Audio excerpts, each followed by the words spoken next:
Paz, boa noite a todos os nossos queridos irmãos. Mais uma live Conhecendo a Palavra com o Pastor Paulino. Eu sou grato à vida de cada um de vocês que está nos acompanhando aqui nessa noite, do dia 8. E assim, nós daremos continuidade. Na semana passada, se vocês se recordarem, nós falamos a respeito da crucificação do nosso Senhor. Detalhes a respeito da cruz, detalhes a respeito de como foi todo esse processo, o que os romanos faziam, todo o sofrimento do nosso Senhor. E também o nosso pastor Paulino, ele fez menção a respeito da ressurreição. Mas o ponto principal que nós trabalhamos semana passada foi sobre o sacrifício, o quanto nosso Senhor sofreu, para que hoje nós tivéssemos vida. E como é de praxe, nós daremos continuidade, mas dessa vez falando sobre um tópico diferente. E por isso eu agradeço a cada um de vocês que nos acompanha nessa noite. Não esqueçam, irmãos, comentem na nossa live, deixem seu like, compartilhem com seus amigos. Vamos nos ajudar de qualquer forma para fazer com que essa live cresça cada vez mais. E eu gostaria de chamar o nosso pastor Paulino, né? Como é que tu tá, pastor? Paz, tudo bom? Paz, tudo bem? Bem, graças a Deus. Foi boa a sua semana? Foi ótimo, foi excelente. Ah, que ótimo, né? O pastor Paulino ministrou ali no domingo à noite e já pronto para essa live aqui. Estamos na bênção, graças a Deus. Graças a Deus. Vamos fazer uma oração? Vamos. Eu gostaria de convidar todos vocês, então, a nós inclinarmos as nossas cabeças para fazer uma oração.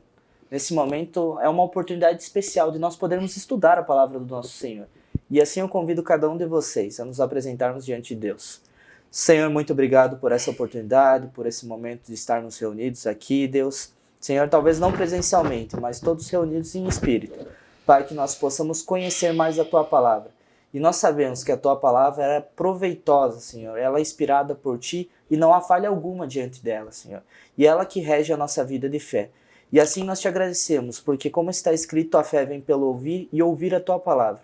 E hoje nós clamamos, Espírito Santo, abre nossos olhos e ouvidos espirituais, que o nosso coração esteja sujeito a aprender mais da Tua palavra e da Tua voz. Que sejamos sensíveis a conhecer cada vez mais de Ti. E assim eu peço, Espírito Santo, venha se apossar de cada um de nós, para que nós venhamos a estar cada vez com maior intimidade, conhecendo mais e mais do Senhor. E assim eu te agradeço por cada um que nos acompanha aqui nessa live, Senhor. Os abençoa de forma poderosa. E assim te agradeço também pela vida do pastor Paulino. Em nome de Jesus, amém. Pastor Paulino, então. Amém. Graças a Deus, mais uma live. Mas, graças a Deus, queremos bendizer o nome do Senhor Jesus e também queremos agradecer a você que está tirando esse tempo para ficar junto conosco todas as sextas-feiras, 50 minutos, 55, uma hora, né? Sim. E quem diria, né? Já estamos no dia 8 do mês de janeiro, né? Agora, há poucos dias atrás, o pessoal preocupado, né, com o Natal, o que vamos fazer no Natal, como é que vai ser a passagem do ano, se veste branco, veste amarelo, se coloca azul, aquela coisa toda, né? E hoje já estamos no dia 8, né? Mas, pelo jeito, tem gente que não está muito preocupado, né, em voltar ao trabalho, né? Diz que o Brasil começa a funcionar só depois do Carnaval, né? Eu acho que devia emendar o Carnaval, né? Natal, Ano Novo e Carnaval começando lá pelo dia 3, que daí já terminava tudo, né? Logo no mês de janeiro, aí, pelo dia 20, já começava todo mundo a trabalhar, né? Ah, isso com certeza, né? Tu percebe que a gente parece que o Brasil só passa a funcionar realmente depois... depois do Carnaval, né? Depois do Carnaval. Brincadeira, né? Mas amém, amados. Vamos hoje falar sobre a família de Jesus. Tá? A família, no mundo hebraico, ela tinha uma representação muito grande, né? Ela tinha uma representação, assim, maravilhosa, porque a família constituía os grupos, né? Os clãs, constituía as tribos. Então era necessário que a família estivesse bem ajustada, né? Inclusive a própria palavra diz: bem-aventurada a nação cujo Deus é o Senhor. E o que nós vemos hoje? Nós vemos que uma família, uma nação que anda com Deus, significa que lá no seio da família, Deus é o Senhor e que Deus tem orientado essa família. Porque se nós tivermos pais, no caso, o marido e a mãe que ensinam a palavra para os filhos, nós vamos ter uma família abençoada debaixo da palavra de Deus. Nós tendo uma família abençoada, nós vamos ter uma igreja forte e poderosa. Por isso que a família que tem a Deus como Senhor, a palavra como bússola, vamos ter uma igreja abençoada, fortalecida. E uma igreja abençoada e fortalecida por causa da família, nós vamos ter também uma nação abençoada. E nessa oportunidade nós vamos falar justamente sobre a família de Jesus. E eu quero convidar você para nós ler no livro de Mateus, capítulo 13, versículo 54. Tu que está em casa, livro de Mateus, capítulo 13, versículo 54 ao 56. Nos diz assim a palavra: E chegando à sua terra, ensinava na sinagoga deles, de modo que se admiravam e diziam: De onde veio a este a sabedoria e esses poderes miraculosos? Não é este o filho do carpinteiro? E não se chama sua mãe Maria, e seus irmãos Tiago, José, Simão e Judas? E não estão entre nós também as suas irmãs? De onde, pois, lhe veio tudo isso? Bom, Jesus voltou para a sua terra natal, e o que nós temos? Nós temos que Jesus continuava fazendo milagres, sinais, prodígios, né? Maravilhas no meio do povo, e o povo questionava. O povo dizia: escuta uma coisa, esse não é o Jesusinho? Esse não é aquele que era filho do carpinteiro, o José, que faleceu quando Jesus tinha seus 18, 20 anos de idade? Tá, escuta, mas e como que agora ele está fazendo milagres para cá e para lá? E os seus irmãos, o José, o Tiago, o Judas e também o Simão, né? Eles estão aqui. Como é que esse cara agora começou a fazer milagre? E as suas duas irmãs, a Salomé e a Maria, moram aqui no bairro junto com nós. Que negócio é esse? Vamos procurar saber sobre a família de Jesus. Bom, meus amados, falar sobre a família de Jesus, tá? É uma temática interessante, mas ao mesmo tempo ela é controvertida por causa de alguns ensinos, tá? E descréditos bíblicos e aquilo que o tempo já formatou na mente de algumas pessoas, tá? Na mentalidade do povo, por causa da falta de conhecimento da palavra. Jesus disse assim: examinai as escrituras, tá?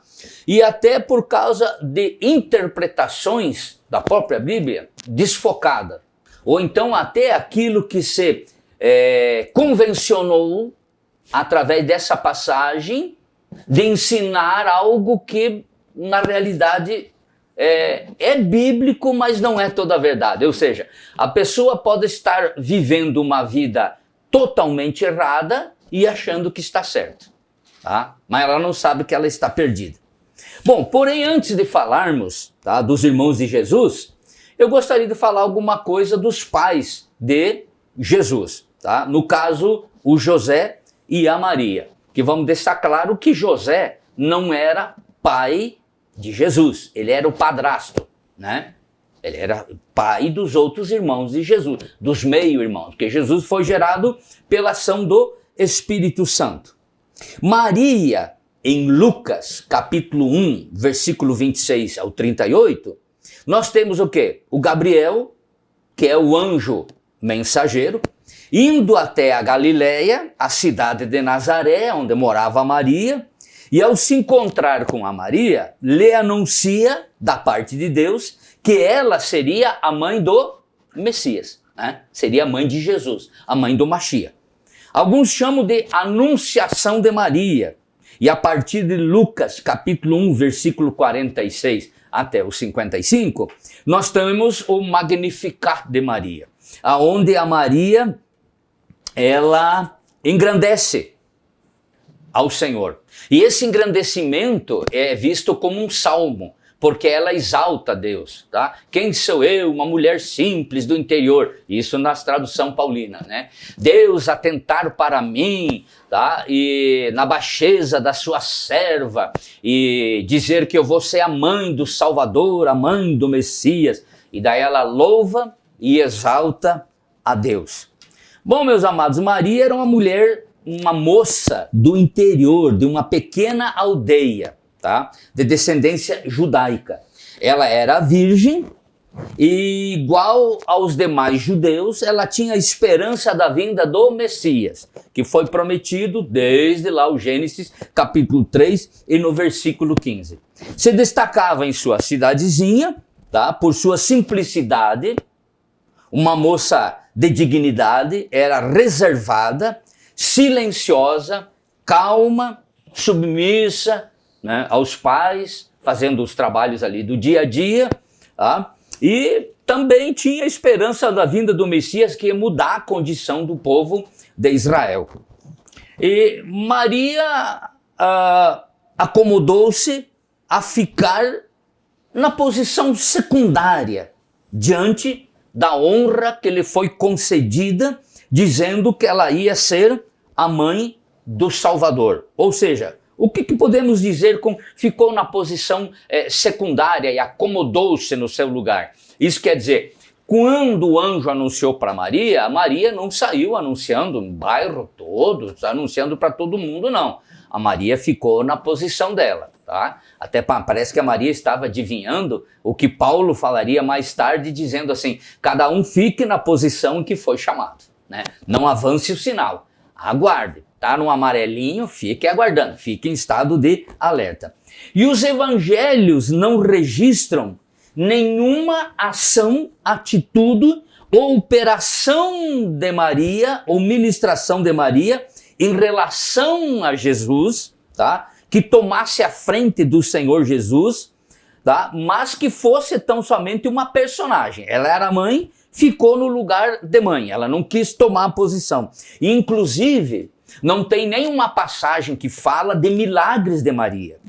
Que Maria orou por alguém, ela fez algum milagre, aconteceu algum sinal, alguma coisa. De maneira nenhuma. Então nós temos que notar, e assim, nós não queremos de modo nenhum desfazer o nome da Maria, mãe de Jesus, porque seria uma tremenda ignorância, né, da minha parte, tá? Mas nós também não dobramos joelhos e não saudamos Maria no lugar de Jesus. Maria é mãe, tem sua posição como mãe, mas nós temos que notar que Salvador, Messias e Senhor é somente Jesus Cristo.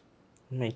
Nós muitas vezes, pastor Paulino, nós vemos que é uma situação bem delicada a respeito dessa questão mesmo. Bastante. Muitas vezes nós recebemos um local de autoridade da parte de Deus e diferente de Maria, nós começamos a anunciar e nós percebemos que por orgulho próprio nós acabamos agindo dessa maneira. E isso é uma coisa bem delicada. Muitas vezes nós vemos que Maria é um exemplo.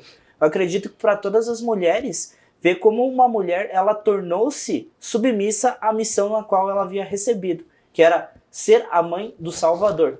E nós percebemos isso, que é uma coisa assim, referencial muitas vezes para a vida das pessoas. Eu creio assim que as mulheres, de um modo geral, elas podem e devem ter o seu lugar reconhecido, né, dentro do Evangelho, dentro do que o regime interno de cada igreja determina até onde as mulheres podem ir, tá? Até onde as mulheres podem ir. Claro que biblicamente sempre seguindo o conceito bíblico, tá? Mas isso é de cunho particular de cada um.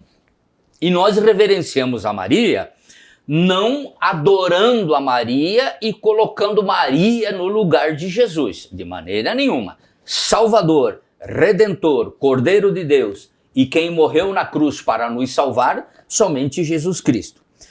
Aí o que nós entendemos? Que Maria foi forte, tá? Em perceber a dúvida cruel na mente de José, quando José soube que ela estava grávida. Porque era algo assim, meus irmãos, cidadezinha pequena, pouca gente, a ética, o moral, o conceito de comportamento era outro bem diferente do que nós temos hoje. Eu, por exemplo, eu nasci em Chapecó e morei em outras cidades fora, mas para quem como eu, assim, nasci em 1958, eu tenho hoje 62 anos de idade. Tá? É claro que quando eu era menino até os 14, 15 anos, 16 por aí, eu não dava muita atenção a alguns acontecimentos, tipo assim, separação de casal, briga de casal, essas coisas não. Mas quando você vai ficando um pouquinho, vai se atendo aos acontecimentos sociais, aos movimentos sociais, o que é que está acontecendo, você começa a notar. E eu notei que tinha essa questão da separação, casais se deixar, divorciar. Ixi, isso era lá, sei lá anos e anos, né? Os casais, às vezes até na infelicidade, preservavam o casamento, até muitas vezes para manter a cara, né? Mas você não sabia de casais que tinham se divorciado, se separado, né? Não tinha, tá? Hoje não, hoje é bem diferente. Agora imagine isso há mais de 2000 anos atrás, de repente o José vai na casa da Maria, tá? E a Maria diz assim, José, eu estou grávida. Tá, mas como tá grávida? A gente não manteve relação? Eu estou mantendo distância de você? Eu não paguei nem o dote ainda? E agora você vem me dizer que tu tá grávida? Então, diante da dúvida, tá, na mente do José, e depois quando o anjo falou com ele, diz, não tenhas temor nem medo de tomar Maria por tua esposa, porque o que foi gerado nela é do Espírito, mudou a situação, mas depois ele é direcionado por Deus a ir para o Egito, para fugir da mão de Herodes, tá? E aí o que acontece? A Maria se manteve o quê? Mansa, humilde, de certa maneira sofredora, tá? Porque uma mãe grávida, e vamos usar um termo, não sei se é pejorativo, né? Maria, uma mãe solteira, e não se aplica solteira como uma mulher que teve o filho de um outro homem, porque na realidade ela era solteira, não tinha tido contato com homem nenhum, mas ela estava grávida agora, tá? Então ela se manteve o quê? Calma, humilde, mansa, tranquila, na sua posição até nascer o Senhor Jesus Cristo. Por quê? Porque o anjo que lhe anunciou disse que ela seria agraciada. O anjo que anunciou, tá, falou coisas para ela e ela se apegou à palavra. Por isso, antes de nós tomar uma decisão, tá, é bom nós ficarmos com a palavra de Deus. Porque quando Deus fala, Ele empenha a sua palavra. Ele empenha a sua palavra, tá? Todo o seu poder, toda a sua graça, toda a sua misericórdia vem quando Ele empenha a palavra. Nós temos que aprender com o tempo. Ou seja, a sua apresentação no templo, a apresentação de Jesus no templo, tá? Ministério e morte na cruz, era algo que estava no coração de Maria. Quando a Maria vão apresentar Jesus, lá em Lucas capítulo 2, versículo 33 e 35, até seria bom nós ler, né? Lucas capítulo 2, e no versículo 33, eu acho que é isso, vamos ver aqui, Lucas 2, 33 ao 35. Olha só. Quando está sendo apresentado Jesus lá no templo, né, pelo servo de Deus, o Simeão, o pai e a mãe do menino admiraram-se das coisas que dele se diziam. Dele quem? De Jesus. E Simeão os abençoou e disse a Maria, mãe do menino, esta criança é posta para a queda e elevação de muitos em Israel, para ser alvo de contradição, e para que se revele os pensamentos de muitos corações. E uma espada atravessará também a tua própria alma. Tá? Então, tudo aquilo que foi falado que Jesus seria, que os profetas já tinham profetizado, os profetas do Velho Testamento, como profetas messiânicos, falando da vinda do Messias, agora aqui no versículo 35 diz assim, e uma espada também transpassará o quê? Teu coração, teu amor, tua alma, teus sentimentos.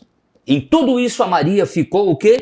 Aguardando em Deus, esperando em Deus. Manteve-se no seu lugar.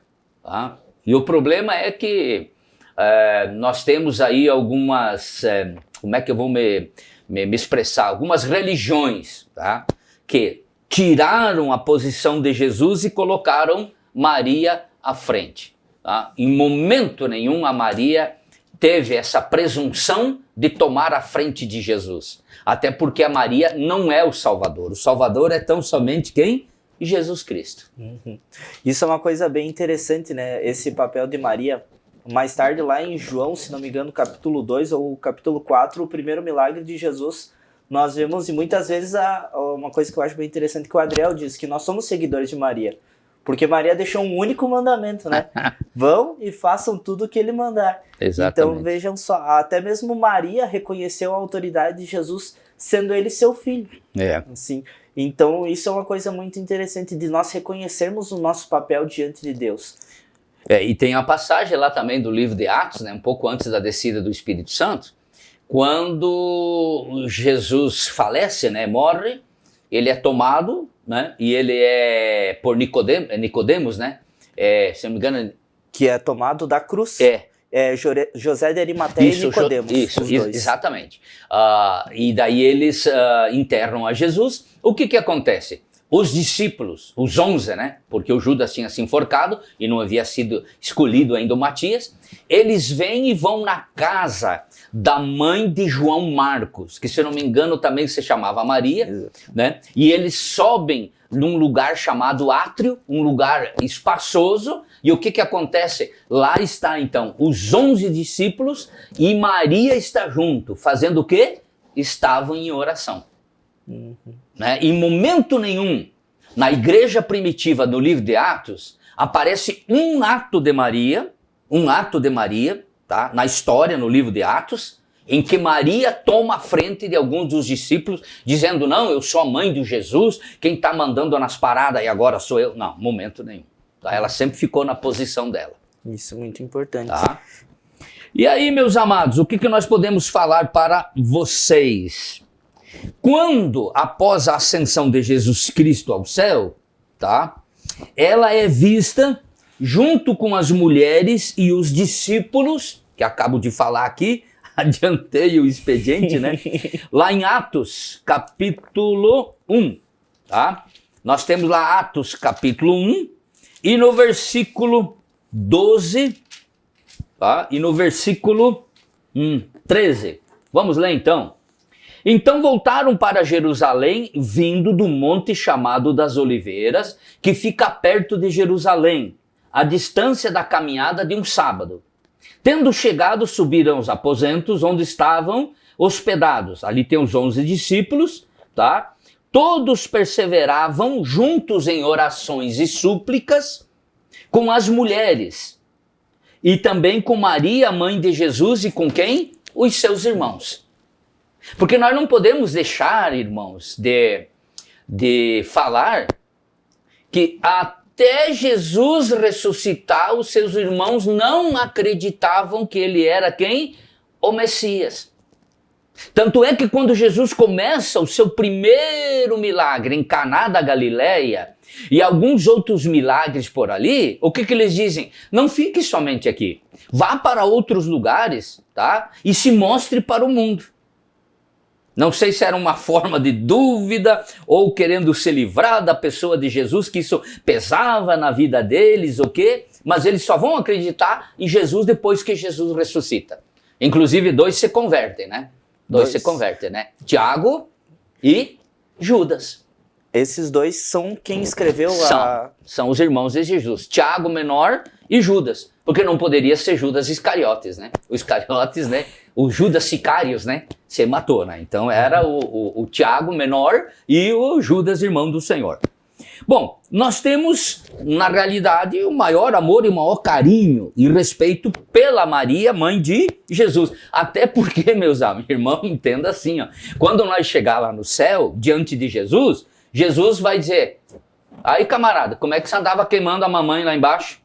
Como é que você andava queimando a minha mãe? E daí? Não é verdade? Como é que vai explicar isso? Como é que vai explicar isso? Pô, tu andava falando mal da mamãe lá embaixo. Daí vem cá, vamos tirar um quarto de prose agora aqui.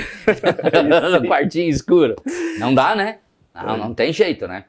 Nem Maria, nem ninguém, né? Todo mundo tem o seu devido valor, né? Mas ela, em momento algum, teve ou assumiu ou lhe foi dado ministério como atribuída a ela hoje. Seu papel foi o quê? Ser mãe do Salvador.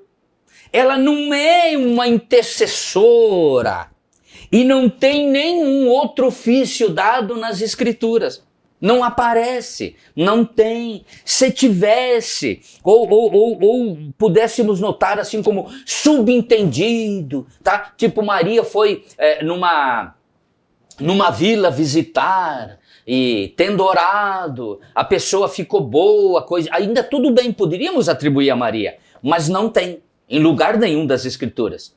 Nem Mateus, nem Marcos, nem Lucas, nem João, ninguém atribui. Principalmente Mateus e João, que andaram 3 anos aproximadamente com Jesus.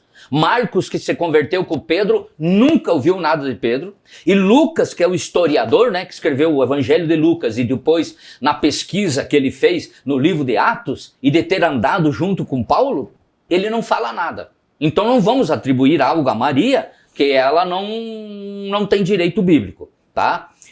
E tampouco a menos ela aparece como intercessora diante do Pai. Ela não aparece esse meio de campo, fazendo esse meio de campo, vamos dizer, dos devotos, tá? Bem entendido, que eu quero me referir a devotos, né? Eu vou ser bastante ético. Os devotos da Maria com Deus, passando por Jesus. Não tem isso. Inclusive, a palavra é clara. Jesus diz, ninguém vem ao Pai, ou ninguém vai ao Pai, senão por mim. Vamos ver lá, livro de João, né? Capítulo 14, versículo 6. O que Jesus diz? Ele diz, eu sou o caminho, a verdade e a vida. E ninguém vem ao Pai, senão por mim. Agora, por que Jesus diz ninguém vem ao Pai, senão por mim? Por que ele diz ninguém vai ao Pai? Porque ele é o único acesso? Ele é o único acesso. Exatamente isso. Tá? Então não existe nenhum outro meio. Não existe nenhum outro meio. O único meio de tu ir ao Pai é através do quê? Do poder do nome de Jesus e através das orações. Humilhação. Não pompa ou arrebitão do nariz. Tá? Então isso aqui fica bem claro. Jesus é o único acesso que nos leva até o Pai. Livro de Romanos, capítulo 8, versículo 3, também tem uma palavra interessante. Tá?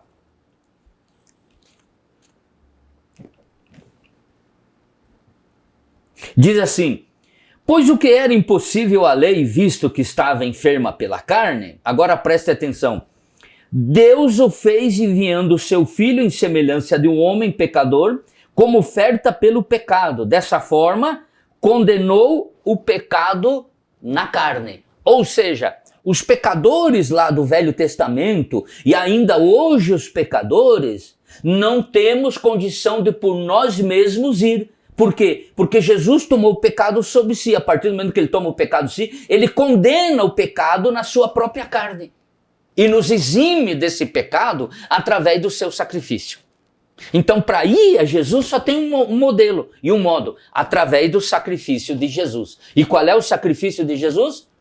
A cruz. A cruz. Uhum. A cruz. O único modo é esse. Irmãos, Hebreus, capítulo 7, e o versículo 25. Hebreus 7, versículo 25, nós temos assim. Portanto, fala de Jesus, pode também salvar perfeitamente os que por ele, Jesus, se chegam a Deus, vivendo sempre para interceder por eles. Olha só que maravilha. Até quero ler de novo esse versículo para ti que está em casa. Anota num papel e presta atenção, irmão, na leitura. Portanto, pode também salvar perfeitamente os que por ele quem? Jesus, se chegam a Deus, vivendo sempre para interceder por eles. Eles quem? Igreja, eu e você, interceder pelos pecadores, aqueles que se achegam até a Deus. E depois no livro de Atos, capítulo 4, versículo 12, ele fala algo de suma importância e eu quero chamar a sua atenção. Atos 4, versículo 12 diz assim: em nenhum outro há salvação, pois também debaixo do céu nenhum outro homem há dado entre os homens, pelo qual nós devemos o quê? Ser salvo. Tá? Então no Velho Testamento nós tínhamos vários profetas, vários homens de Deus, que profetizavam sobre quem? Messias. Então a partir do momento que eles estão profetizando, vai fechando e tudo culmina na pessoa de quem? De Jesus Cristo. Agora não é mais profetas, ainda que haja profetas dentro da igreja que Deus usa através do dom de profecia, mas não profetizam sobre o Messias. Os profetas messiânicos já se foram. Agora nós temos quem? A pessoa de Jesus Cristo. Ninguém vai ao Pai ou vem ao Pai senão por mim, através da pessoa de Jesus Cristo. Amém. A todos que estão nos acompanhando, irmãos, aproveitando essa live, aproveitando um gancho, não esqueçam de comentar, deixem suas dúvidas, deixem o seu like também, não esqueçam de compartilhar essa live. E aproveitando então, falando sobre os profetas e tudo isso, então, pastor Paulino, nós vemos ali uma questão sobre Jesus Cristo, ele ser profetizado a respeito lá, Gênesis capítulo 3:15 em diante. Então, no Antigo Testamento, as pessoas eram salvas através de Jesus Cristo também, ou havia uma outra maneira? Porque hoje nós sabemos, como você disse, que só há Jesus Cristo, não há outro meio de ir até Deus. Mas e no Antigo Testamento, que Jesus não havia vindo? Como que as pessoas eram salvas no Antigo Testamento? Se você ler o livro de Hebreus capítulo 11, o que a Bíblia diz? Que eles morreram pela fé na esperança da vinda do Messias. Tá? Então eles exercitaram o quê? A esperança. Eles exercitaram a fé. Cristo não havia vindo ainda? Não havia vindo ainda. Guardaram a lei? Não guardaram a lei. O homem não conseguiu guardar a lei. Tá? As alianças, todos que foram feitas, o homem não conseguiu guardar. Então eles morreram pela fé, em esperança, no quê? No sacrifício de Jesus Cristo. Tá? Assim que funciona. Entendi. Então eles já aguardavam. Então, tanto no passado quanto no presente, somos salvos pela fé. E ainda mais no futuro ainda. Tá? Ainda mais no futuro. No futuro, durante a tribulação, a grande tribulação, durante o milênio, tá? Porque o que acontece? A palavra de Deus, o Senhor diz assim através lá dos profetas do Velho Testamento, tá? Ele diz que nos últimos dias, ele fará uma aliança com os judeus, com o povo de Deus, não uma aliança, diz a palavra, como que eu fiz com seus pais no passado. Porque a aliança abraâmica, ela é em parte condicional e em parte incondicional. Qual é a parte condicional? A parte condicional é quando o Senhor fala para Abraão: sai da tua terra, sai do meio da tua parentela, vai para um lugar que eu vou te mandar. E ele vai. Tá? Mas o ápice mesmo, está lá em Gênesis capítulo 22, depois que Abraão aceita fazer o sacrifício com seu filho Isaque. E quando ele está pronto para matar o Isaque, o anjo vem, grita com ele, ele diz: não faça mal ao menino, e daí tem um carneiro lá travado, né, amarradinho, tá? E depois, pela segunda vez, o anjo diz para ele, isso numa tradução paulina, tá? Como tu fosses fiel, não negaste o teu próprio filho, aí o que o Senhor fala? O Senhor fala que ele vai abençoar de modo maravilhoso, de modo tremendo, a vida de quem? A vida como é que é, do Abraão. Vamos ver se eu consigo achar aqui. Olha, no capítulo 22, versículo 15. Então o anjo bradou a Abraão pela segunda vez do céu e disse, aqui é Deus falando. Por mim mesmo jurei, diz o Senhor, porque fizeste isto e não negaste teu filho, teu único filho, que deveras te abençoarei grandemente e multiplicarei a tua semente, como as estrelas do céu, como a areia que está na praia do mar. A tua descendência tomará posse das cidades dos teus inimigos, e toda a tua descendência será bendita, todas as nações da terra, porque obedeceste o quê? A minha voz. Mas aí, ainda essa promessa do Senhor sobre a vida de Abraão, ela é o quê? Ela é condicional. Uma parte ele tinha que cumprir, e ele acabou cumprindo? Não, ele não cumpriu. Deixa o teu povo, deixa a tua parentela. E ele saiu, mas ele levou uma mala de garupa, diriam meus amigos gaúchos. Quem que ele levou? Ló. Levou Ló. Levou Ló. Tá? Então, como ninguém conseguiu guardar a lei, em momento nenhum, não tem um homem na face da terra que tenha conseguido guardar a lei. Nem Abraão, nem Isaac, nem Jacó, nem Moisés, nem Davi, nem Salomão, nem os profetas maiores, nem os profetas menores, ninguém. Aí agora o que acontece? Como o homem não fez a parte dele nessa aliança lá no passado, Deus vai fazer a aliança de novo com os judeus para salvar eles através do sacrifício de Jesus, tá? Quando Jesus vier a segunda vez e colocar os pés sobre o quê? Sobre o Monte das Oliveiras e sobre o Monte Moriá. Mas a escatologia não é comigo, tá? Escatologia é com o pastor Juca, tá? Nós prosseguimos aqui. Vamos ficar na nossa posição, verdade? Bom, os escritores, eles são sucintos. Quando se trata de traçar um perfil, ou falar alguma coisa de José, tá? Que é o carpinteiro. Mateus, capítulo 1, versículo 19, fala que José era carpinteiro. Vamos ver se nós já estamos aqui.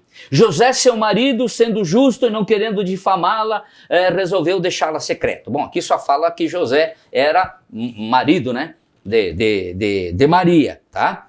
Aí o que nós temos? Diz que José era um homem justo, era um cara educado, conservador e era o quê? Respeitoso. Olha o versículo 25 de Mateus 1. Ele, porém, não teve relações com ela até que ela deu à luz um filho. E José lhe pôs o nome que seria o quê? Jesus. Tá? Colocou o nome de Jesus.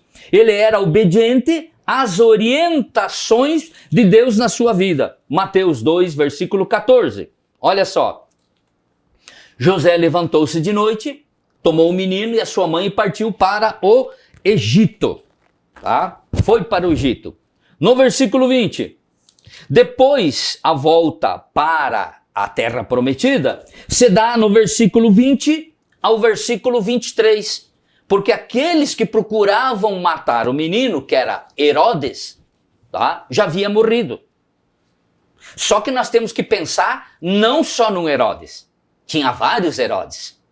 Era uma dinastia ser Herodes. Então nós temos Herodes tetrarca, Herodes Felipe, Herodes Antipas e outros Herodes mais. Então quando morre o Herodes tetrarca, toma o lugar quem? O Herodes Felipe ou Antipas. Tá? E morrendo o sanguinário, outro toma o seu lugar. E daí o José, sabendo que havia morrido um Herodes, que era da família, tá? E assume outro, ele não quis voltar. Ele esperou um pouco mais. Né? Aí funcionou que a paternidade e o amor do pai pelo o seu filho. Tá? E aí, amados irmãos, quantos homens nos dias de hoje iriam aceitar Maria grávida, tá? E crer que foi obra do Espírito Santo? Quantos? Perceba, né? Eu acho que hoje, numa leitura moderna, eu acredito que seria muito difícil realmente você acreditar. Veja só a questão da obediência de José. E, a Bíblia não fala tanto assim dele, mas quando fala sobre a obediência. Eu acho muito legal, assim, alguns pontos da vida de José. Por exemplo, a obediência quando ele ouve o anjo e reconhece Maria, não dispensa ela. Porque dentro do noivado judaico ainda era possível você dispensar caso você percebesse. Tanto que o momento de noivado judeu tinha o tempo de 1 ano exatamente para garantir essas questões. Se a mulher não estava grávida e esses pontos. E veja só a submissão de José, depois a obediência de levar o seu filho até o Egito, cuidar e proteger, ele sempre sustentar a sua família quanto a isso. Eu acho o José um grande exemplo. E até foi o responsável pelo cumprimento, porque o profeta Isaías ele fala a respeito, que eu chamo meu filho amado do Egito. Sim, do Egito chamei o meu filho. Isso, exatamente. E você tocando nesse assunto do noivado, aí o que acontecia? O menino lá pelos seus 12, 13 anos, ele passava pelo chamado bar mitzvah, né? Quando ele assumia responsabilidade diante da lei e não era mais o pai e a mãe responsável, que já tinham ensinado o caminho na criança, que a criança devia andar. E a partir do momento que os seus pais achavam, tá, uma noiva para ele, a partir do bar mitzvah, 14, 15, 16 anos, 18 anos, sabendo que ele só era de maior aos 30 anos, diante da lei. Nossa. 30 anos era... Jesus começou o ministério aos 30, por quê? Por causa disso. Cumprindo a lei dos homens também. E daí o camarada ia fazer, sabe o quê? Pagar o dote. O pai dizia, não, a minha filha vale tanto. Tu não te lembra do Jacó? Jacó que teve que trabalhar 14 anos. Exatamente. Né? Tomou um golpe ali do parente Labão. Tomou um knockdown, né? Quando acordou no outro dia de manhã cedo, pensou, Deus de minha alma, he trabalhado 7 anos, pero não é minha novia. Trabalhei 7 anos, mas essa não é a minha namorada, a minha esposa. E daí foi pedir pro Labão, pô, cara, tu me deu um golpe? Não, camarada, é tu que não tá entendendo. Aqui funciona diferente. Tá? Aqui é assim, primeiro você casa com a mais velha, depois com a mais nova. Sim, um outro exemplo de dote também nas escrituras é Davi, quando vai se casar com Mical, vai com 200 filisteus, ali mata 200 filisteus pra... Exatamente. Aí o que nós temos, meus queridos? O camarada ficava pagando o dote, né? O pai dizia, não, eu vou querer tantas mulas, vou querer tantas ovelhas, eu vou querer tantas barricas de azeite, tanto de vinho, eu vou querer tanto de grãos, e o camarada ficava pagando. Mas uma coisa curiosa assim, irmãos, mesmo no casamento, o que acontecia? Eram normalmente, quem tinha condição era 7 dias de bodas. Vamos usar um português nosso, festa e foguete, 7 dias. Então normalmente o noivo levava a moça para o quê? Para as bodas, né? Para a câmara das bodas, onde iam passar lá X de dias lá dentro, né, fechados, o pessoal levava água, comida, coisa e tal, mas tinha uma particularidade. Durante esse tempo, normalmente, na primeira manhã, após a primeira noite, o que ele tinha que fazer? Ou ela, para se sentir honrada diante dos pais e diante dos parentes, apresentar o lençol manchado de sangue. Tá? Então ela abria a janela, ou abria meia porta, né, meia folha da porta, punha o lençol e fechava. E daí, se aparecesse o lençol manchado de sangue, honrava seu marido, honrava a educação dos pais e estava dando um testemunho diante de todo mundo. Não, eu fui uma mulher honrada. Tá? Alguns diriam hoje, casei 0 quilômetro, né? Com o velecímetro aferido. Eu imagino, né? Casei virgem, sou uma mulher honrada. Agora, se o camarada fosse manter relação e visse que ela já não era a primeira vez, tá? Então ela era dispensada, tá? Dispensada. Na maioria das vezes, sabe o que acontecia? Tiravam ela fora da cidade e matavam a pedrada. Você lembra a passagem dos homens que pegam a mulher em adultério e levam ela até Jesus, armado de pedra para apedrejar ela, e disseram, Senhor, pegamos essa mulher em estado de adultério, e a lei diz que se for pego tem que ser apedrejado. Sim. E daí o que Jesus diz? Ele diz assim, aquele que não tiver pecado, que atire a primeira pedra. Mas daí a pergunta é o seguinte, a lei dizia que é só a mulher pega em adultério que ia para a pedrada? Não, ambos. Mas aí tem uma pegadinha contra Jesus. Jesus, conhecendo a lei como rabi, né, como rabone, como mestre, ele logo captou no ar que eles queriam pegar Jesus. E Jesus, sabendo, diz, Camarada, tem que apedrejar os dois, então. Já que vocês não querem apedrejar os dois, querem carregar só em cima dela para jogar a carga em mim, quem não tem pecado atire a primeira pedra. Né? E nesse caso aí, nós temos o quê?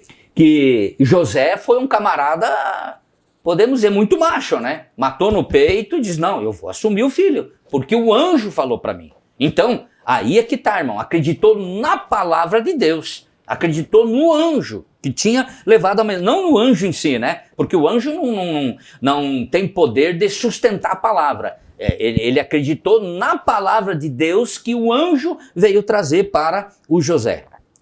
E aí, meu camarada, José era carpinteiro, segundo Marcos, vamos ver se agora nós acertamos, né? Marcos capítulo 6, né? Versículo 3, vamos ver lá, na parte A de Marcos 6, 3a. Não é este o carpinteiro, tá? Não é esse o carpinteiro, filho de Maria, coisa e tal. Ah, o que acontece? Normalmente o filho mais velho, o primogênito, seguia o quê? A profissão do pai. O filho mais velho, o primogênito, servia a profissão do pai. Por quê? Porque ele tinha responsabilidades como primogênito, quando faltasse o pai, de ajudar a mãe a sustentar a família. Inclusive, próxima sexta-feira vamos falar de algo, sabe, sobre a primogenitura. Aí, meus amados, há um pequeno texto de Justino, o mártir, que fala sobre José, tá? No diálogo do judeu Trifon, nós temos a seguinte: José achava trabalho de carpintaria entre os ricos da cidade, e pessoas simples de Nazaré, e até entre os camponeses servia. Segundo autoridades, Jesus estava com aproximadamente 18 anos quando José, seu padrasto, faleceu e, segundo a lei, o filho mais velho assumiu o lar, dando apoio, auxílio e suporte, tá, à mãe, no caso Maria. Então o filho mais velho normalmente seguia o pai. E como José trabalhava de carpinteiro, porque podia ser carpinteiro no sentido de construir casas, como carpinteiro e marceneiro construindo móveis, né? Mas carpinteiro normalmente trabalha com casa, né? Eu que já fui marceneiro, né? Então conheço a profissão e, né? Marceneiro é quando faz pia, cozinha, cadeira, mesa, né? E carpinteiro daí é mais para casas, né? Sim. E no caso, assim, nós vemos que Jesus, ele assume realmente essa responsabilidade diante da sua família desses cuidados. Os irmãos mais novos de Jesus, eles tinham alguma responsabilidade diante disso? Ou toda a carga ficava sobre o nosso Senhor Jesus nesse caso? Eu creio que se a diferença não fosse tão grande, né? Tão grande, porque as famílias naquele período tinham muitos filhos. Porque muitos filhos significava o quê? Mão de obra, trabalho. Tá? Tanto é que a colonização italiana e alemã no Brasil, tá? Eles tinham filhos assim, uma prole enorme, 10, 12, 15, 18, 20 filhos. E de repente o irmão mais velho estava lá, vamos dizer, com 40 anos de idade, mas tinha irmãozinho ainda de 4, 5. Né? Funcionava o negócio, porque daí era mais mão para enxada, foice, machado. E tinha uma coisa, os filhos casavam e como as terras eram muito caras, o que fazia? Eles ficavam ao redor do pai e da mãe e faziam um clã. Os filhos casavam e ficavam juntos, né? Uhum. E aí surgia o quê? Surgia uma cidadezinha, né? Surgia uma vilazinha, daquela vilazinha ia para um bairro, do bairro ia crescendo, se tornaram as grandes cidades, né? Que nós temos hoje São Paulo, Rio, Minas, Bahia, etc, né?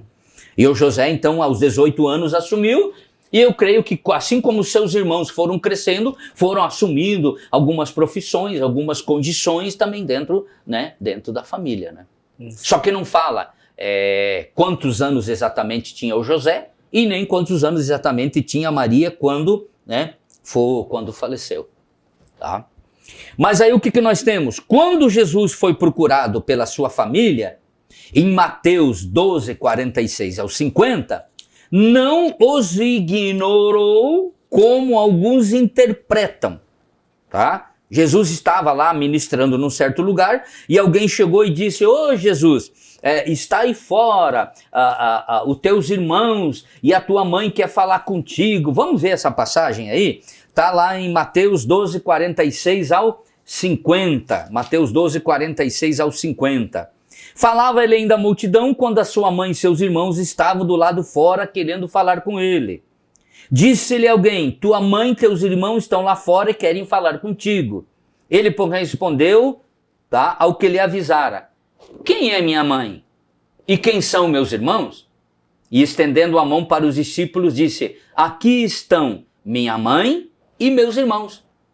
Pois todo aquele que fizer a vontade de meu Pai, que está no céu, esse é meu irmão, irmã e o quê? Mãe. E a minha mãe. Alguém pode dizer, mas aí Jesus estava realmente ignorando, tá? Estava ignorando a Maria, estava ignorando os seus irmãos, porque em vez dele dizer para Maria, para dizer lá fora estão meus irmãos, ele aponta para quem? Para os 12 discípulos. E pergunta, mas quem é meus irmãos? E quem são meu pai e minha mãe? Ele diz, meus irmãos, a minha família, e apontou para os discípulos. E diz, ou todo aquele que faz a vontade do Pai que me enviou. Irmãos, nós vamos responder, tá? Essa questão na próxima live, na próxima sexta-feira. Amém? Amém. Então, muito obrigado, Pastor Paulino. Obrigado Amém. A cada um de vocês que nos acompanha nessa noite. E aproveitando o gancho, o Pastor Paulino ele ministrou uma coisa fenomenal a respeito da família de Jesus. E uma coisa que me recorda muito, é um dos trechos que mais me chama a atenção, é João capítulo 1, versículo 12, no qual está escrito que Deus nos deu direito a todos aqueles que creem em Jesus Cristo, deu-lhes o poder de serem chamados filhos de Deus. E nessa noite, vocês que estão acompanhando nossa live, talvez vocês não tivessem tido a oportunidade antes ou um momento de aceitar a Jesus Cristo e fazer a vontade de Deus. Mas a vontade do nosso Senhor Jesus Cristo é que cada um de vocês aceite-o como seu único e suficiente Salvador e através disso possa fazer parte dessa grande família chamada de igreja. Hoje nós somos parte dessa família mediante o sacrifício de Jesus e através desse sacrifício do primogênito, na época unigênito de Deus, nós somos transformados em co-herdeiros e nós poderemos um dia nos apresentarmos diante de Deus como a noiva, pura, imaculada, sem mancha alguma, e entrarmos nos seus aposentos. E nesse momento nós faremos parte da família de Deus de forma definitiva e eterna, participando das bodas do Cordeiro do nosso Senhor. E assim eu agradeço a cada um de vocês que nos acompanhou nessa live, esteve conosco até esse momento. Obrigado por terem compartilhado, por terem curtido, terem comentado também nessa live. E nesse momento eu gostaria de pedir ao pastor Paulino para nós fazermos o encerramento com uma oração. E Amém. Nada melhor do que tanto começar, se manter e terminar Amém. No Espírito. Amados, eu louvo a Deus por vocês terem nos assistido até agora. Tá? Ore por essa live, participe, passe o link para outras pessoas, para que as pessoas possam também assistir, e assim o Senhor vai ministrando a sua palavra através de nós e você cooperando, e quem sabe, meus irmãos, amanhã depois quando nós chegarmos lá na glória, tá, a surpresa vai ser grande de por um link que você mandou, uma pessoa ouviu a palavra, acabou aceitando a Jesus como único suficiente Salvador e nós vamos dividir as honras dessa alma aí como um galardão lá no céu. Oremos ao Senhor. Pai amado, nós te bendizemos, Deus, por mais essa live dessa sexta-feira. Senhor, que através do conhecimento da Tua palavra haja, amado Pai, libertação, haja liberdade, porque Tua palavra diz, conhecereis a verdade vos libertará. Que através da verdade, que é Cristo Jesus, que é o Verbo, que é a palavra viva, haja mudança e transformação de vida. Abençoa a vida do Teu filho, da Tua filha, que esteve conosco até o presente momento, Senhor. Que esse ano seja um ano de bênção, um ano de muita oração, de clamor e de súplica na tua presença. E a tua mão poderosa guarde os teus filhos e nos sustente, Senhor, para a honra e glória do teu Filho Jesus nós oramos, Pai. Em nome de Jesus, amém. Um beijo no teu coração, a gente se vê sexta-feira. Até lá, meus amados, fica na paz de Jesus.